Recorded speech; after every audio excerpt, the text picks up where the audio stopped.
स्वागत है मित्रों आप सभी का। विश्वास एक छोटा शब्द है। विश्वास एक छोटा शब्द है। उसको पढ़ने में सेकंड लगता है।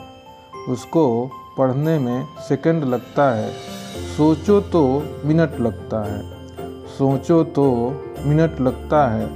समझो तो दिन लगता है। समझो तो दिन लगता है। पर साबित करने में तो ज़िंदगी लगती है। पर साबित करने में तो ज़िंदगी लग जाती है। मित्रों नमस्कार आप सभी का। मैं शंभुनाथ। आप सुन रहे हैं बेसिक साइंस लर्निंग। मित्रों हम बेसिक साइंस लर्निंग में कक्षा 7 के विज्ञान के बारे में पढ़ रहे हैं। इस समय इकाई 10 में हम जीवों में उत्सर्जन के बारे में पढ़ रहे हैं। हम भाग 3 में कुछ चीज़ों के बारे में चर्चा कर चुके हैं, जिसमें यह मुख्य रूप से शामिल था कि अन्य जंतुओं में उत्सर्जन किस प्रकार होता है। आज हम पौधों में उत्सर्जन के बारे में बात करेंगे। हमने यह पढ़ा था कि एक वयस्क व्यक्ति प्रतिदिन वृक्क से 1 से 1.5 लीटर मूत्र उत्सर्जित करता है। मूत्र में सामान्यतः 95% जल, 2.5% यूरिया तथा शेष 2.5% अन्य उत्सर्जी पदार्थ होते हैं। मूत्र का हल्का रंग जो पीला रंग होता है वह यूरोक्रोम नामक वर्णक अर्थात पिगमेंट की उपस्थिति के कारण ही होता है। मूत्र का हल्का अम्लीय होता है। वृक्क खराब हो जाने पर रक्त के अपोहन की आवश्यकता पड़ती है, जिसे हम डायलिसिस भी कहते हैं। अब आधुनिक समय में विज्ञान के तरक्की करने के कारण अब डायलिसिस के जगह पर नए नए अत्याधुनिक हॉस्पिटलों में फिस्टुला चलाया जाता है। मित्रों अब हम पौधों में उत्सर्जन के बारे में बात करेंगे, जिनमें मुख्य रूप से बिंदुस्राव तथा अन्य उत्सर्जी पदार्थ हमें प्राप्त होते हैं। मित्रों हमने यह बताया कि जंतुओं के अलावा पौधों में भी उत्सर्जी पदार्थ निकलते हैं। हमने सबने देखा होगा कि महुआ, पीपल, बरगद, कनेर, आक जिसे हम मदार कहते हैं आदि पौधों के तने या पत्तियां कट जाने पर दूध की तरह लेटेक्स निकलने लगता है। इसी प्रकार कुछ पौधों जैसे बबूल, आम, नीम आदि पौधों के तनों से चिपचिपा पदार्थ निकलता है, जिसे हम गुद्दा या गोंद भी कहते हैं। ये लेटेक्स, दूध जैसे पदार्थ, गोंद या रेजिन्स ये सभी अन्य पौधों से या पेड़ों से निकलने वाले उत्सर्जी पदार्थ हैं। पौधों में भी जंतुओं की भांति श्वसन, पोषण, प्रोटीन संश्लेषण, उत्सर्जन आदि की क्रियाएं होती रहती हैं। इन क्रियाओं के फलस्वरूप अनेक अनावश्यक तथा हानिकारक पदार्थ बनते रहते हैं। पौधे इन बेकार पदार्थों को शरीर से बाहर निकाल देते हैं। क्या आप जानते हैं कि पौधों में उत्सर्जन की क्रिया किस अंग द्वारा होती है?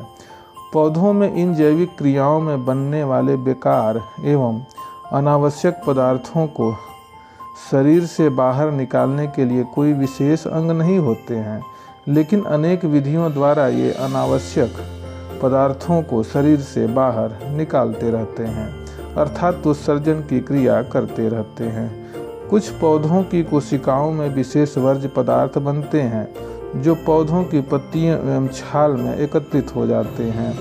पौधों में भी जंतुओं की भांति अनेक उत्सर्जी पदार्थ बनते हैं, जिनमें मुख्य रूप से गोंद, लेटेक्स और भी कई ऐसे पदार्थ होते हैं जो बनते हैं। सामान्य रूप से गोंद का प्रयोग हम जो लेटेक्स होता है उसका प्रयोग हम गोंद के रूप में करते हैं। जैसा कि हमने बताया ऐसे कई पेड़ पौधे या लगभग सभी पेड़ पौधे ऐसे होते हैं जिनमें मुख्य रूप से गोंद या रेजिन्स निकलता है। जैसे चीड़ के तने से तारपीन का तेल निकलता है। कत्थे से हम मुख्य रूप से टेनिन प्राप्त करते हैं। इसी प्रकार हम ये कह सकते हैं कि कुछ पौधे जैसे चीड़ के तने से तारपीन का तेल निकलता है। इस प्रकार हम कत्थे की छाल से टेनिन निकालते हैं और दूध या लेटेक्स रेजिन या गोंद, टेनिन, हींग आदि पौधों से निकलने वाले उत्सर्जी पदार्थ ही तो होते हैं। ये पदार्थ मनुष्य के लिए लाभदायक होते हैं और हम इसका उपयोग कई स्थानों पर औषधियों के रूप में भी हम करते हैं। और जैसे हम कह सकते हैं कि तारपीन के तेल का प्रयोग ट्रांसफार्मर में किया जाता है और हम इसके पेंट करने में भी, उसको तरल पदार्थ बनाने में भी इसका प्रयोग करते हैं। इसी प्रकार ऐसे कई पेड़ पौधे होते हैं जिनमें मुख्य रूप से गोंद, लेटेक्स, रेजिन, टेनिन आदि हमें प्राप्त होते रहते हैं।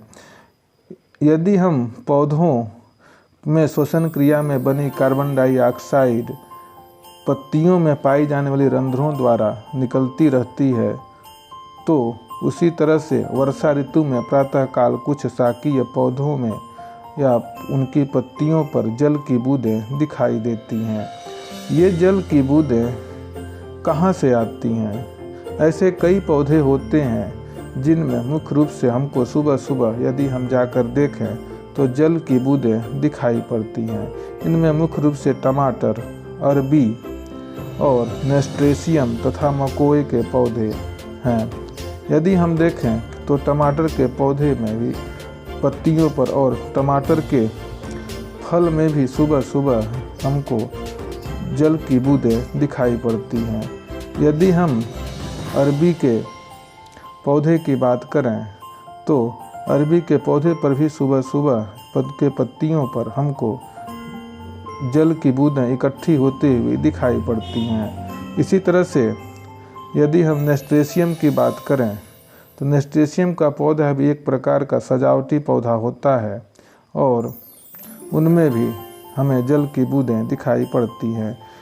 मकोई की बात करें तो मकोई भी एक ऐसा पौधा है जिनमें पौधों में अनावश्यक जल अथवा लवण रात्रि में पत्तियों की सिराओं पर बूंद के रूप में निकलते रहते हैं। इस प्रकार के उत्सर्जन को हम बिंदुस्राव कहते हैं। इसका हम शाकीय पौधा जिसे हम नेस्ट्रेशियम कहते हैं और जो सजावट का पौधा है, इसमें हम आसानी से देख सकते हैं। हम गार्डन नेस्ट्रेशियम में बिंदुस्राव की स्थिति को आसानी से देख सकते हैं। इनमें यह एक ऐसा पौधा होता है जिसमें लगभग गोल पत्ती होती है, इसमें पर्णवृंत होता है, पर्णफलक होती हैं तथा सिराएं होती हैं। उनके पूरे पर्ण फलक पर हमको उसकी बूंदें दिखाई पड़ती हैं। यदि हम इस पाठ को प्रतियोगिता की दृष्टि से देखें तो राष्ट्रीय आय एवं योग्यता आधारित परीक्षा में पिछले साल इस तरह के प्रश्न आए हैं कि जो एक वयस्क व्यक्ति में लगभग 1 से 1.5 लीटर मूत्र उत्सर्जित होता है, जबकि दूसरा प्रश्न ये आया है कि जल में कितने प्रतिशत यूरिया होती है। तो जल में जो यूरिया होती है मनुष्य के उत्सर्जन में लगभग 2.5% यूरिया होती है। मूत्र का हल्का पीला रंग यूरोक्रोम नामक वर्णक की उपस्थिति के कारण होता है। कभी कभी पूछता है कि मूत्र अम्लीय होता है या क्षारीय होता है। मूत्र अम्लीय होता है।